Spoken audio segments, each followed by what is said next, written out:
அஸ்ஸலாமு அலைக்கும். Welcome to paya home. Hi friends, எல்லோரும் எப்படி இருக்கீங்க? எல்லோரும் நல்லா இருக்கீங்களா? இன்றைக்கி ஒரு இடத்துக்கு போயிருந்தோம். வீடு குடியிருந்தாங்க. வீடு பால் காய்ச்சல் கூப்பிட்ருந்தாங்க. அதனால் போனால் அவங்க கொடுத்த ஜூஸும் அப்புறம் ஸ்வீட் பாக்ஸும் அதை அஜிபா எடுத்துக்கிட்டுருக்கேன். அதோடு வாங்கிக்கிட்டு நாங்கள் வரும்போது அதுக்குள்ளே வடை இருந்துச்சு. அது கீரை வடை இருந்துச்சா, அதோட சரி நல்லா இருக்குதுன்னு சொல்லிட்டு கீரை வடை ஒரு 4 கீரை வடையை வாங்கிக்கிட்டு நானும் அஜிபாவும் அப்படியே நெட்டுக்கு நடந்து வீடு வந்தாச்சு. வீடு வந்து கொஞ்சம் நேரம் அஜிபா ஏதோ ஹோம்ஒர்க்லாம் பண்ணணும்னு சொல்லிட்டு ஹோம்ஒர்க்லாம் பண்ணிக்கிட்டு இருந்தாங்க.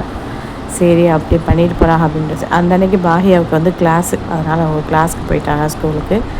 அதனால் நாங்கள் மட்டும்தான் இருந்தோம். அதோட கீரை வடையை சாப்பிட்டுட்டு மத்தியானத்துக்கு நம்ம அம்மாவுக்கும் அக்காவுக்கும் கொஞ்சம் பால் காய்ச்சல் வீட்டில் சாப்பாடு, அதனால் சாப்பிட போயிட்டாங்க. சரி நம்ம 2 பேரும் மேகி சாப்பிடுவோம் அப்படின்னு நினச்சிக்கிட்டு இருக்கும்போது எங்களுக்கு அங்கேருந்து சாப்பாடு வந்துடுச்சு. சரி நல்லதாக போச்சு. நம்ம ஊர் ஸ்பெஷல் மஞ்சசோறு, தால்ச்சா, மட்டன் கிரேவி, இதெல்லாம் செம்மையாக இருக்கும். எங்கள் ஊருனாலே இளையாங்குடினாலே மஞ்சசோறு, தால்ச்சா, அந்த மட்டன் கிரேவி சாப்பிட அவ்வளோ டேஸ்ட்டாக இருக்கும். அதோட நாங்கள் என்ன செஞ்சோம், சும்மா இருக்கக்கூடாதுன்னு நானும் அஜிபாவும் ஒரு ஆம்லேட் போட்டு சாப்பிடுவோம் அப்படின்னு சொல்லிட்டு ஒரு ஆம்லேட் போட்டு சாப்பிடுன்னு சொல்லிட்டு வெறும் ஆம்லேட் தான், சும்மா வெறும் முட்டையை உடச்சி ஊற்றி செஞ்சு சாப்பிட்டுட்டு இருந்தோம். வீடியோ பிடிச்சிருந்தால் லைக் பண்ணுங்கள் ஃப்ரெண்ட்ஸ், சப்ஸ்கிரைப் பண்ணுங்கள் ஃப்ரெண்ட்ஸ், சப்போர்ட் பண்ணுங்கள் ஃப்ரெண்ட்ஸ். பாய் ஃப்ரெண்ட்ஸ், அஸ்ஸலாமு அலைக்கும்.